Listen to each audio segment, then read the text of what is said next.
जय जय राम। हाँ, तो वामदेव जी महाराज की बात हम वहाँ कहते आज। स्वामी वामदेव जी महाराज से मिलने गए, एक ही आश्रम में रहते थे पूज्य स्वामी जी के यहाँ।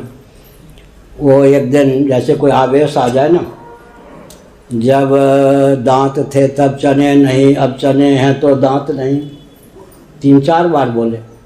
जब चने थे, जब दांत थे तब चने नहीं, अब चने हैं तो दांत नहीं। हमने कहा क्या हो गया आपको, इसका अर्थ क्या है? ये तो मुहावरा है, जब दांत थे तब चने नहीं, जब चने हैं तो दांत नहीं।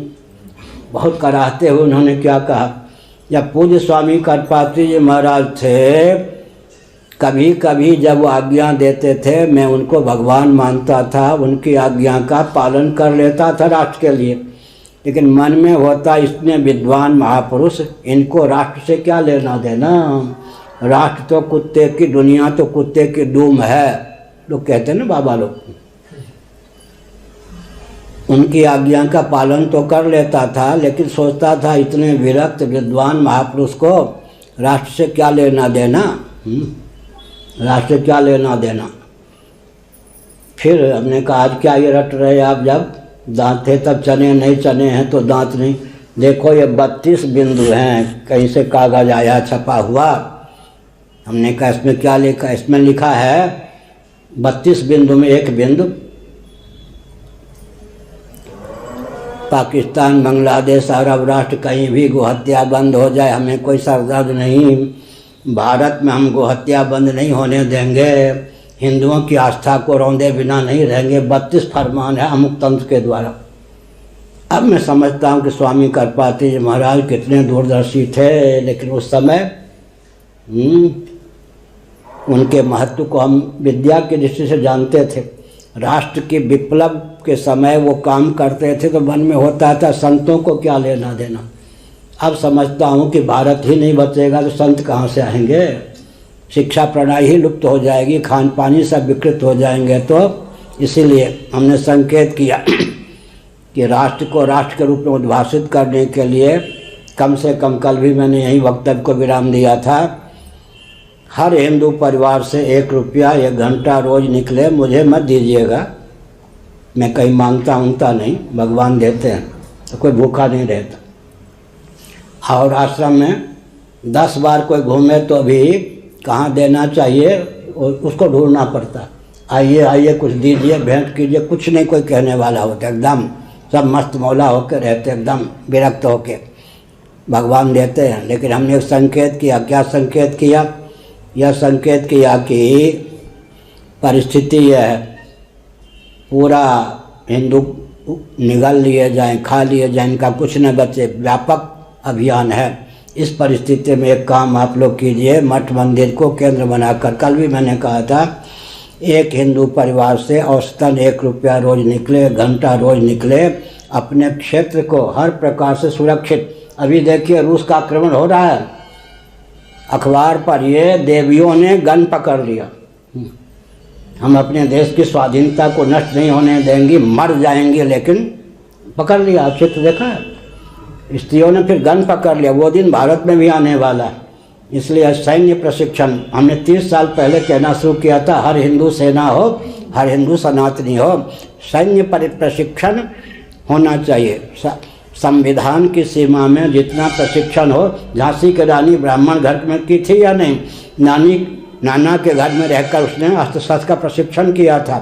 इसलिए आजकल आवश्यक है कि हर व्यक्ति को सैन्य प्रशिक्षण प्राप्त हो। अब कहें कि आप भले ही बचपन में एसएससी एनएसएस के विद्यार्थी रहे, आपको बता ही दें बचपन में वो भविष्य को सूचित करता है ना। हमारे खेल को लोग नहीं समझ पाए, अब हम अपने खेल में जो जो व्यवहार होता था उस पर अध्ययन कर रहे हैं। वो जो बच्चे की जो चेष्टा होती है ना, चेष्टा बता देती है भविष्य में क्या होने वाला है। हम कम से कम अपने दरवाजे जिसको कहते हैं उसके पास एक ऐसा था छप्पर का, 1 मन ढेला रखते थे, इतना पक्की मिट्टी की 1 मन ढेला रखते थे और शाही का जो कांट होता उसके भाला रखते थे। फिर मित्रों को कहते थे कोई चोट लग जाए पुलिस आदि में कोई नहीं जाना, 1 घंटे युद्ध होता था, दोनों ओर से ढेले चलते थे, हाथी वो स्याही के कांट को लकड़ी में भोंक करके भाला, वो सब प्रवृत्ति थी। इसका मतलब भविष्य में। अच्छा, विश्वामित्र जी ने, मैं किसी और रूप में बोल रहा हूँ, विश्वामित्र जी ने 40 दिनों तक स्वप्न में बचपन में धनुर्वेद का प्रशिक्षण दिया। अब मैं सोचता हूँ मुझे दंडी स्वामी होना था, फिर शंकराचार्य होना था, प्रशिक्षण के दिन काम आएगा। प्रशिक्षण अभी भूला हुआ है, लेकिन है। विश्वामित्र ने 40 दिनों तक पूरे धनुर्वेद का प्रशिक्षण दिया। उन सब की उपयोगिता अब थोड़े दिन में आने वाली, मैंने संकेत किया। भगवान शिव ने ये समुद्र के किनारे भूखा प्यासा लेटा था। दक्षिण भारत की यात्रा में भोजन 2 दिनों से नहीं मिला था। अब प्यासा भी, पानी तो कहीं मिल गया होगा, लेकिन बेहोश होकर लेटा हुआ था।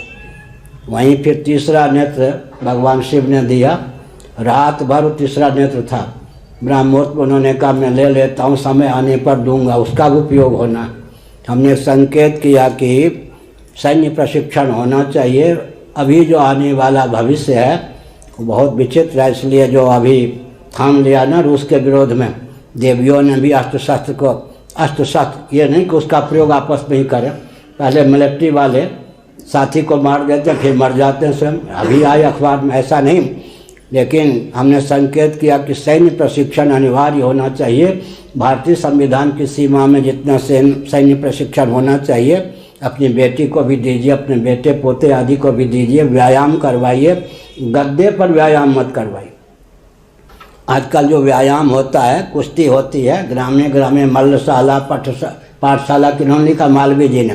गद्दे पर जो व्यायाम करेगा, मिट्टी से प्रेम नहीं है। कभी मिट्टी से बच्चों को खेलने नहीं देते। मिट्टी से प्रेम है क्या? जब आप मिट्टी पर से बच्चों को खेलने नहीं दोगे, पीलिया ना हो जाए। मिट्टी भी अब खेलने योग्य नहीं है। जहाँ गांव में मिट्टी खेलने योग्य है, वहाँ भी मिट्टी से खेलने नहीं देते। वो क्या, मिट्टी से खेलने नहीं देते बच्चों को, बच्चे स्वस्थ नहीं रह सकते।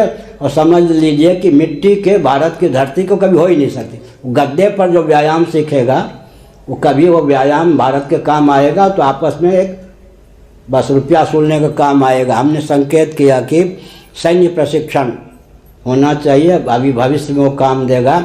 अभी रूस ने जो आक्रमण किया है, बर्बाद कर दिया है, उसमें देवियों ने भी अस्त्र शस्त्र धारण कर लिया है। वो दिन भारत के लिए भी नज़दीक है। पहले से सावधान रहने की आवश्यकता है। हर हर महादेव।